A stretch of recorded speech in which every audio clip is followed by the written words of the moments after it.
Barakatah Yahweh, Ba'ashem Yahushai, Ba'ashem, Racha Kodash. Welcome to another live lesson. The name of this one is Nothing Else Will Do. I'll explain what that means in a minute. I meant to do this lesson yesterday, but I wasn't able to. I was dealing with some, spiritual and physical things yesterday, and I wasn't able to do this lesson. At one point, I wanted to force it, but I know that forcing the spirit doesn't work because, hey, how you doing? All right. You want things to be done, in the spirit, not force it, because when you force it, you tend to ramble, you know, speak on emotional things, and you want lessons. When we do these lessons, we want them to be edifying, so that those that are watching and listening are able to get the sense, the understanding, learn from it, and be able to learn, so that they can build up their spiritual arsenal in the truth, to be able to, be spiritually strong in the truth, and that's pretty much what you want as a whole. So I didn't do the lesson yesterday, but I'm doing it, Lord's will today. And pretty much, the name of the lesson being Nothing Else Will Do is pretty much dealing with the kingdom of heaven. There's nothing else or nothing less that's going to, give us any form of comfort than the kingdom of heaven. Because I remember Elder Apostle Gabar says this from time to time. There's nothing left to excite us. Even the things that we, liked to do, that we had pleasure in doing, to kind of, sidestep, this world, and when you unplug, so to speak, to just to do something, to kind of get some type of relief or reprieve, or some type of comfort. Even those things don't even please us or please me anymore. There's nothing that I've done before that I used to like to do that kind of would help me get my mind off of stuff. None of that shit works anymore. It doesn't bring me any joy, any comfort, nothing. So this is why I wanted to do this lesson, because this is pretty much exactly where we're supposed to be. Hey, sometimes it feels like you're at the fucking brink of insanity, like you're gonna go out of your fucking skull. But this is all a part of this walk that we're walking. The depression, the anger, and it's not always like that. You have different moments where but those moments are fleeting moments, very far and few in between. So I wanted to start off with this. Salaki for a little bit of a rant there, but I wanted to start off with this in Ecclesiastes, the first chapter, which came to mind when I was setting up. And I'm gonna start at the 16th verse, Ecclesiastes 1:16. It says, I communed with mine own heart, saying, Lo, I am come to great estate, and have gotten more wisdom than all they that have been before me in Jerusalem. And this is King Solomon speaking. And even though we haven't attained that level of wisdom, knowledge, and understanding, in these times that we're living in, we have more knowledge, wisdom, and understanding than our forefathers from back then. And that learning, has pretty much given us a different perspective and a different view of the world. And it pretty much brings nothing but bitterness. And this is why the scriptures speak about the scriptures being sweet as honey, but then being bitter. They become bitter when they hit the stomach, meaning the mind. Because that there's a better place coming, but we're still stuck in this God-forsaken place, as they say. And we're battling in this thing, how the spirit of Yahweh Bashem Yahushua has given us to battle, right? It says, yea, my heart had great experience of wisdom and knowledge. And we have that today. Not on the level of King Solomon, of course, because he had great wisdom, but in comparison to the people of this world that have that are learning, you know, which really they're not learning, or that claim to know the Bible, claim to know the Most High, is no comparison. You know, the Lord has elevated us mentally, spiritually, with this knowledge, wisdom, and understanding above all other people on the planet. You know, but with that learning comes a lot of bitterness, you know, and that bitterness, you know, will eat at you. And that's why you try to find different things to do, you know, to try to offset, you know, and you know, do stuff to kind of comfort your spirit, comfort your soul, comfort your mind. But even that doesn't bring any comfort, any joy, you know, because at the end of the day, all of this shit is bullshit. The music is bullshit. You know, the food is bullshit. You know, everything is just bullshit, you know? So it goes on to say, and I gave my heart to know wisdom and to know madness and folly. I perceive that this also is vexation of spirit. Yeah, because, you know, one of the biggest things that pisses you off is you see, you know, people in the world, the most wickedest individuals in the world, you know, because we're all wicked, but the most wickedest individuals in the world seem like they have everything to their disposal, which we understand why, because Satan is blessing them. You know, they seem to be in the greatest shape, in health, you know, the tip top health. You got these motherfuckers blowing rods out there, getting popped in their ass, and they have the fucking, you know, they have, you know, supreme health in their body. And here it is, you know, men of the Lord that are trying their best to serve the Lord and to do His work, seem like they have the worst health. You know, and this is why, like King Solomon said, it's vanity and vexation of the spirit, man. It fucking irks you. It really does. You know, it really gets down deep inside your soul, man. You know, and twists and rings it. You know, it really gives you that real bitterness, man. You know, but this is all a part of the purging process, and this is the part that most individuals cannot deal with, because unless the Lord Yahweh Bashem Yahushai gives the minerals to deal with a situation like this, most people say, man, fuck this, I'm out of here. I ain't signing up for this. This is some bullshit. You know, but we understand differently. We understand that this is the path that has to be taken of the men of the Lord in order for them to achieve, you know, the goal of the kingdom of heaven. Because it says through much tribulation, we must enter into the kingdom of heaven. So it says, and this is the point here, verse 18, for in much wisdom is much grief, and he that increaseth knowledge increaseth sorrow. And that is the key, you know, and this is why there's so much bitterness to those that are those, you know, men and few sisters. I know you other skeezers, you hate when we say few sisters, because few sisters, we say it because there's only a few sisters that really, you know, adhere to this and are trying their best. The rest of you skanks, you bring in that feminist spirit into this. You know, you know, you try to be what you were in the world and try to, you know, and just because you know that you're an Israelite, now you can bring your fucking baggage into the truth. No, it don't work like that, ho. You know, so fall back, get in fucking line.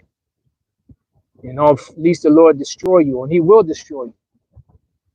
So let's go from there. It's another precept that came to mind earlier, and I'm just gonna read a couple of precepts and, you know, and close it out with that. You know, see how far the Spirit allows me to go. Let's go to St. John chapter 12.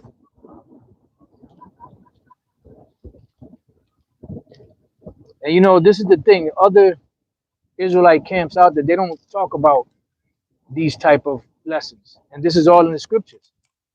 You think that when Yahweh Shai was walking the earth, he was, you know, jumping up and kicking his feet together, you know, be happy that he was going to go on that cross? No, he was in great stress, great distress. You know, he told his disciples, I have a baptism to be baptized with, and how I am straitened until it be accomplished. You know, So this is St. John 12 and 23. And Yahushua answered them, saying, the hour is come that the Son of Man should be glorified. Verily, verily, I say unto you, except a corn of wheat fall into the ground and die, it abideth alone. But if it die, it bringeth forth much fruit.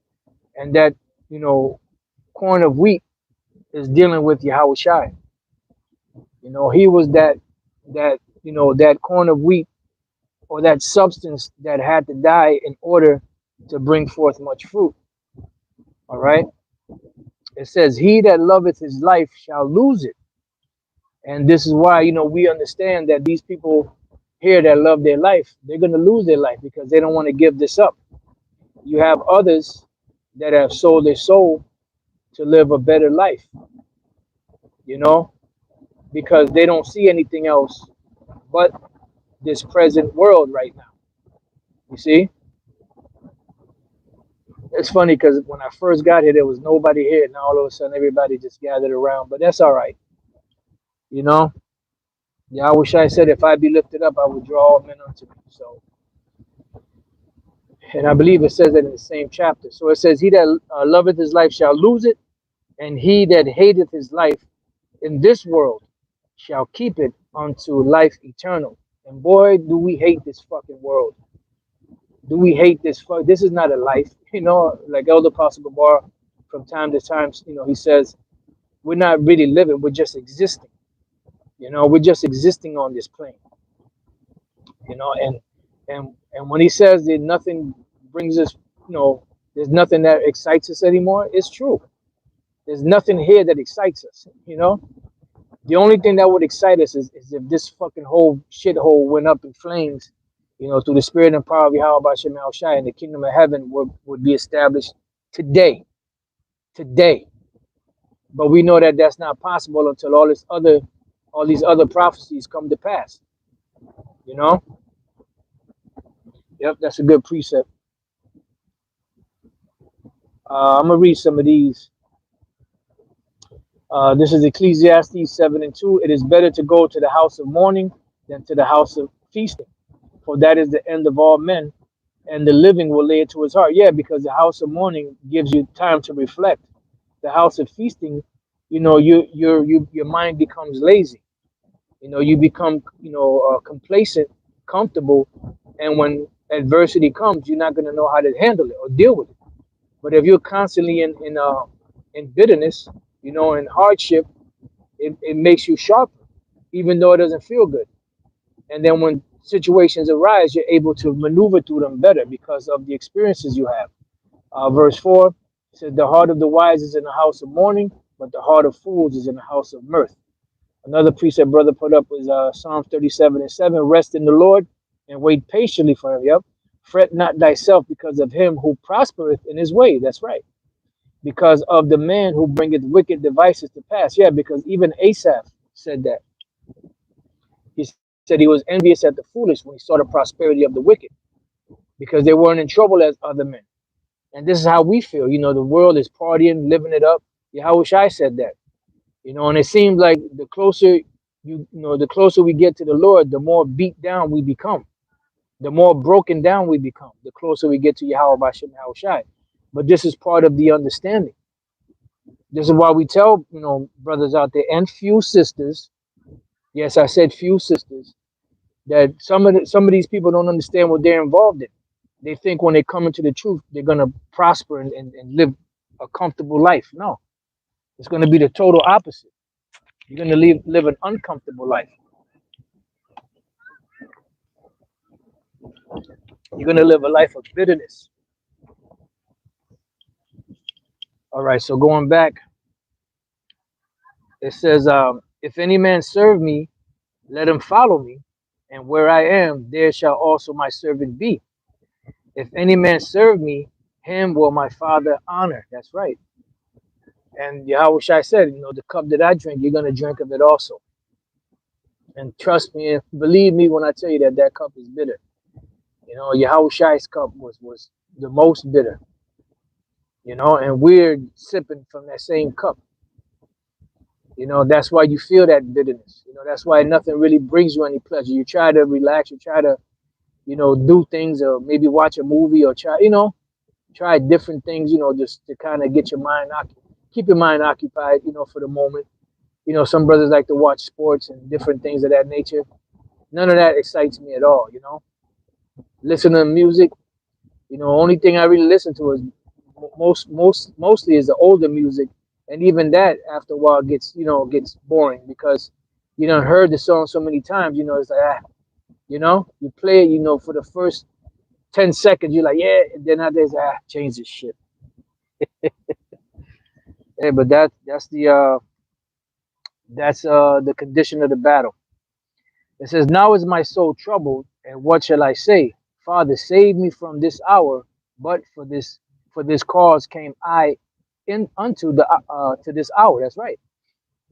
So he understood that. Because we want the Lord to hurry up and destroy this place and deliver us and bring the kingdom. But we have to go through what we have to go through. Be purged from our sins and our iniquities for the things that we've done. So it says, Father, glorify thy name. And this is the thing. What we're doing is glorifying the name of the Lord. So we're coming against the heart of wickedness in the names of Yahweh Bashem Yahushai to glorify those holy names. So every demon in hell is coming against us, to attack us, to try to rip us away from the Lord. But the only way that any of us will be ripped away is if we're not part of the elect. Because if we're a part of the elect, there's nothing that these demons could do. There's no condition low enough that they could bring us to that will rip us away from this truth, like the Apostle Paul said. No, nothing is going to be able to separate us from the love of Yahweh Bashem Shai if we be a part of the elect. And that's the bottom line. It says, then came there a voice from heaven saying, I have both glorified it and will glorify it again. The people, therefore, that stood by and heard it said that it thundered. Others said an angel spake to him. So pretty much the ones that heard the thunder are the ones that did not receive the message, which were not a part of the elect. The ones that heard the voice are the ones that are a part of the elect. And that's very spiritual right there, because that is a spiritual separation between those that are of the elect and those that are not. Those that can hear the message and those that can't. Yahushua answered and said, this voice came not because of me, but for your sakes. Yeah, it was to strengthen them. Yeah, because remember, even when Yahushua went through the 40 days of fasting and battling them demons, and at the end, the very last day, fighting Satan himself, the angels had to come and minister to him, because he was physically and spiritually exhausted at that point. So when we're at the last of our bitterness, the Lord is going to send something there to lift our spirit back up somehow, some way. All right, that's why it says, cast your burdens upon the Lord. Because at the end of the day, the only way we can carry the load is if the Lord Yahweh Bashem shall give us the minerals, to continue on in the quest. And this is why when certain individuals fall off, you really can't get mad, because that was that they weren't given the oil, they weren't given the substance to finish the race. And these are examples to what? To bring fear upon those that are still here. Least that happened to you. It says, now is the judgment of this world. Now shall the prince of this world be cast out. And boy, we can't wait for that. It tells us in Isaiah, I believe it's the 10th chapter, that I can't think of the actual quote. I can only think of part of it. So just bear with me. Let me get that real quick. Because that's the only thing that's going to bring us joy, because the script, this fucking world is under a satanic, demonic, mournful spirit, man. It's really fucking depressing, man. Let's see.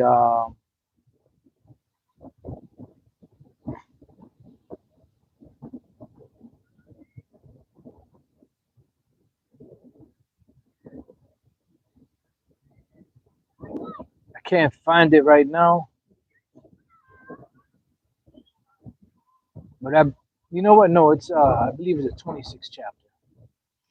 Just bear with me. I can't really form the whole, how it's said. Right, here we go. Isaiah 26:18. Barak Tehel Bashim El Shai.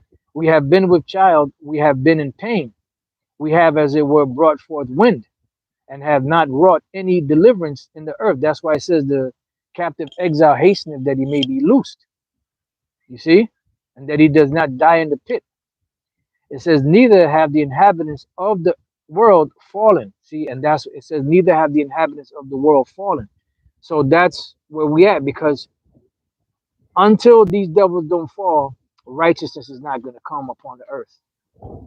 And this is, the whole situation that we're waiting for. The scriptures say, hope deferred makes the heart sick. So going back to St. John chapter 12, and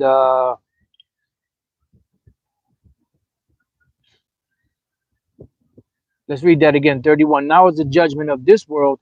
Now shall the prince of this world be cast out. And I, if I be lifted up from the earth, will draw all men unto me. Right. And that's pretty much what we're doing. We're lifting up Yahweh Bashem Yahushai. And he said that he will draw all men unto me, meaning all Israelite men, because all Israel shall be saved in the kingdom of heaven. And this time there's going to be a lot of Jakes that's going to die. Excuse me. But in the kingdom of heaven, they will all be delivered, because Yahushai died for the whole nation. But in these times, only the elect, will be delivered. And through the elect, the rest of Israel will come, because the Lord said he's going to remove all uncleanness and all unrighteousness from Israel, which that's what Yahushai did. It says, and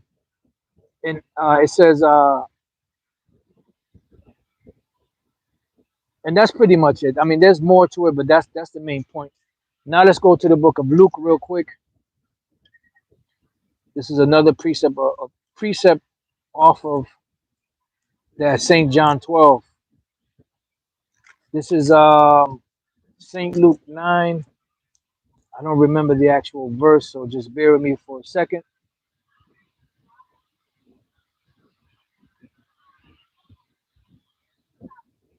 Right, here we go. Barak Tehel Bashem El Shai. This is Luke 9:23. And he said to them all, if any man will come after me, let him deny himself. And this is something that most are not willing to do, because this world has taught everyone to be selfish. It's all about you. It's all about you. Fuck everybody else. It's all about you. So that selfish demon, even in the truth, you have, the selfish demon in the truth, where it's all about you. You don't give a fuck about nobody else but yourself. See? And if you have that type of spirit, you ain't going to last in this. Because Yahushua said, if anyone come after him, let him deny himself. Just like Yahushua denied himself. And that is our ultimate example. The bitterness, he was so bitter that he cried and he drops of sweat and blood together. That's how stressed out he was. See? So he denied himself. He said, no greater love hath a man that he lays down his life for his brother. You have to seriously ask yourself that, will you be able to do that? Will you be able to give your life for another brother? And the answer to that would, in most cases, would be no. That's the ultimate form of denial of oneself. It says, let him deny himself and take up his cross daily and follow me. Because this is a daily routine, a daily thing. Daily. This is something that is done daily.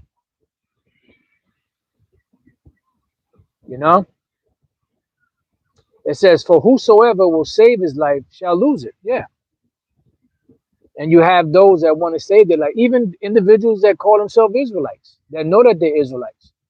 They're looking for the long haul, going to college, you know, setting up that nest egg, that exit plan for just in case. Because even this dude that used to be in the school in Connecticut, I believe it was him, if I'm not mistaken. Brothers, the bishops remember. I'm pretty sure the apostles also remember. I'm not sure if the apostles were there when he said it, but I believe he said he had a plot of land. I think it was Hot Dog Neck, or he had a something in case. I believe he said something in case the year 2000 nothing happens or something like that. He had like a contingency plan for lack of better words. I could be wrong, but I believe that's what he had said, something along those lines. And I believe it was him that said it. If any of the bishops, that remember that, you know, um, they could confirm it. But I believe that's what he said, something along those lines. And that's pretty much the consensus of a lot of individuals that come into the truth. They have you hear Elder Pastor say it from time to time, they have a timetable in their mind that if the Lord don't do this or come by this particular time, then they're going to make their exit. They're going to move on. They're going to, go to so-called plan B. There is no plan B. This is what it is. This is the only plan. This is from plan A to plan Z. This right here, what we're doing, what we're teaching. Because there's nothing else in this world. This world is total wickedness. And if you can't see that, that means that you're wicked. The only thing that will bring any type of solace, any type of comfort is the destruction of this world and the setting up of the next world in righteousness, where you could finally take a real breath, where we could finally breathe for real. Because this place is fucking filthy on all levels, physically and spiritually. It says, whosoever will save his life shall lose it, but whosoever will lose his life for my sake, the same shall save it. Right, because this world is temporary.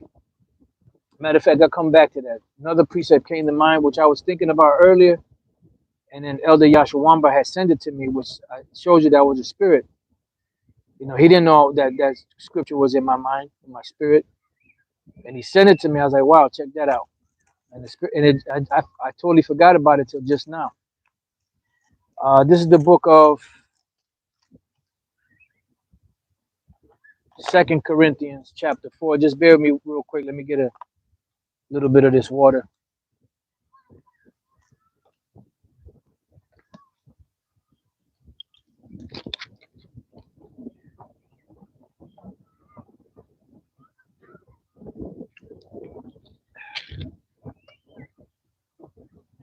So this is 2 Corinthians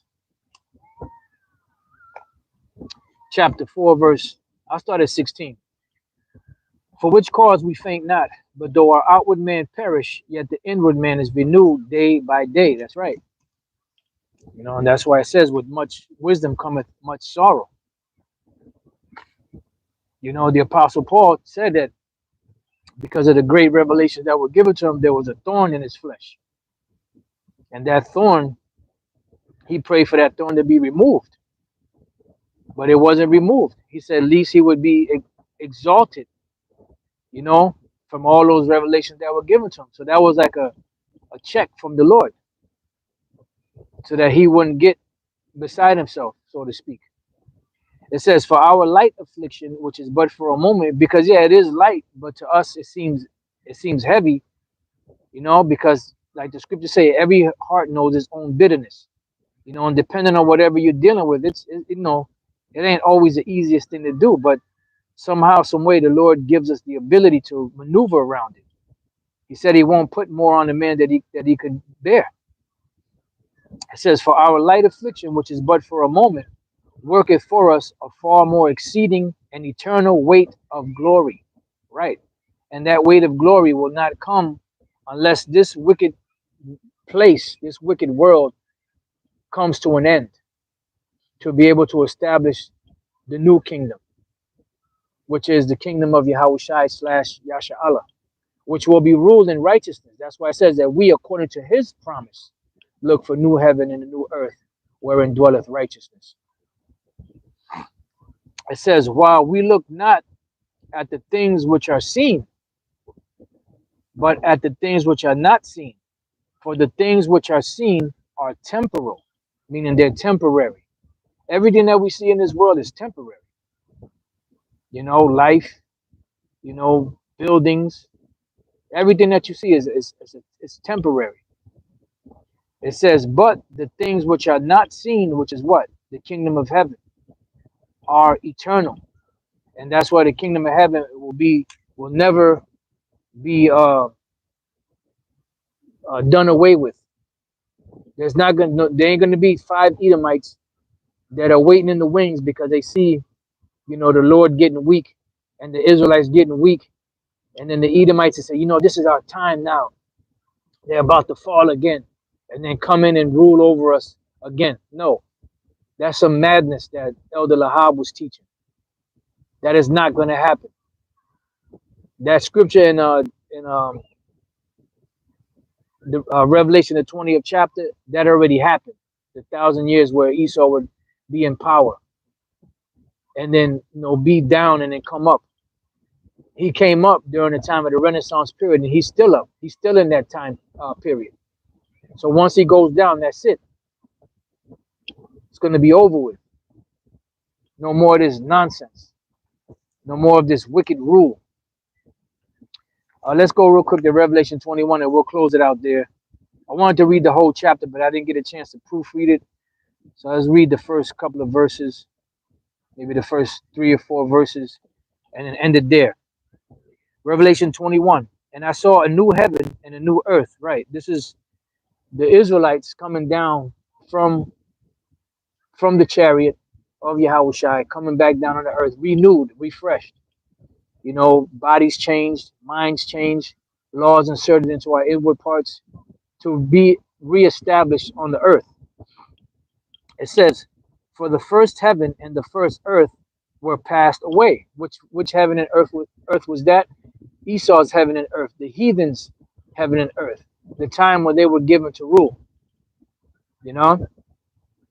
And now it's time for the Israelites to come back up, beginning with Yahweh Bashem Yahushai and the Israelites, for a righteous kingdom to be established upon the earth. And there was only a little taste of it for 40 years during the time of King Solomon. And now, as Yahushai, he is going to resume his kingdom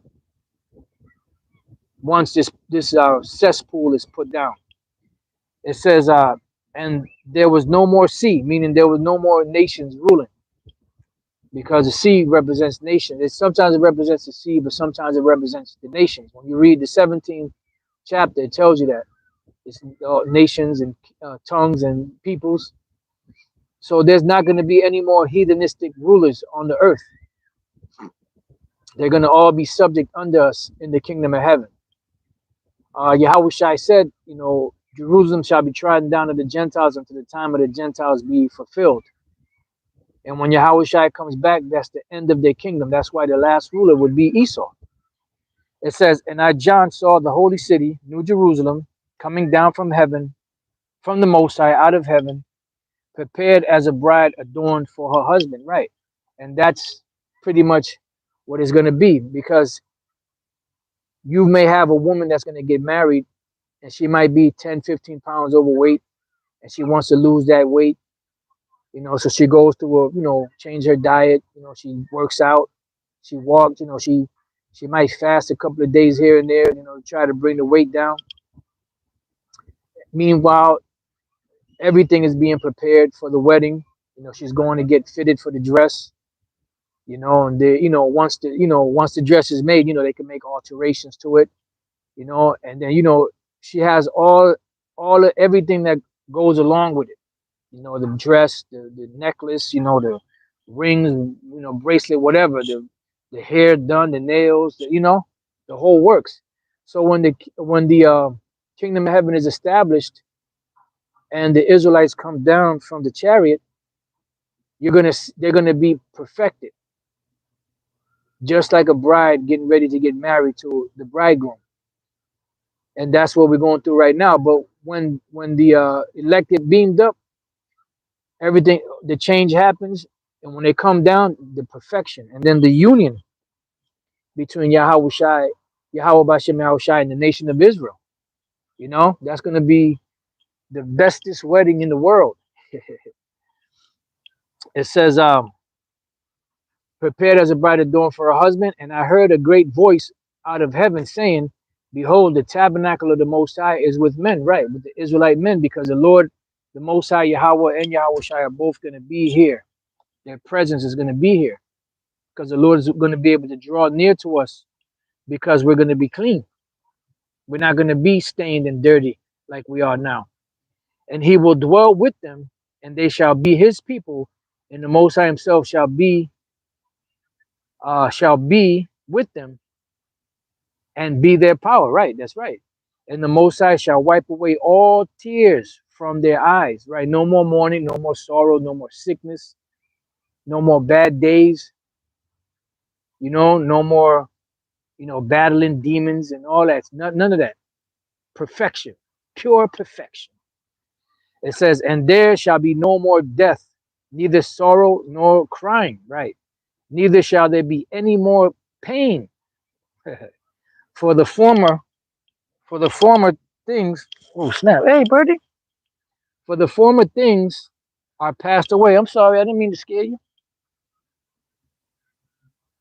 It says, for the former things are passed away. Right, let's see what else we got. And they sat upon the throne, and he sat upon the throne. Behold, I'm sorry, let me read that again. And he that sat upon the throne said, behold, I make all things new. And he said unto me, write, for these words are true and faithful.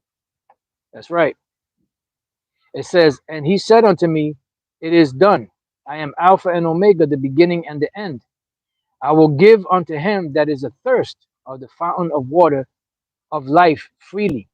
He that overcometh shall inherit all things, and I will be his power, and he shall be my son. That's right.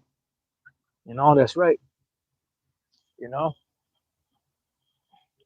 So pretty much that's it right there. This is what we're waiting for, the kingdom of heaven. This world is a cesspool. It's filled with nothing but the only people that are really living it up here are the wicked, pretty much. Anybody else is not having a good time here. Trust and believe that. So with that, I pray that you brothers and few sisters have been edified. This is all a part of the gospel, and it must be spoken about. The sweet as well as the bitter. The nastiness of the scriptures. We have to speak about everything. We have not shunned to declare unto you all the gospel, all of it. So with that, I pray that you brothers and few sisters, yes, I said few sisters, have been edified. To the next time I say shalom. Stay strong, keep the fight. Shalom.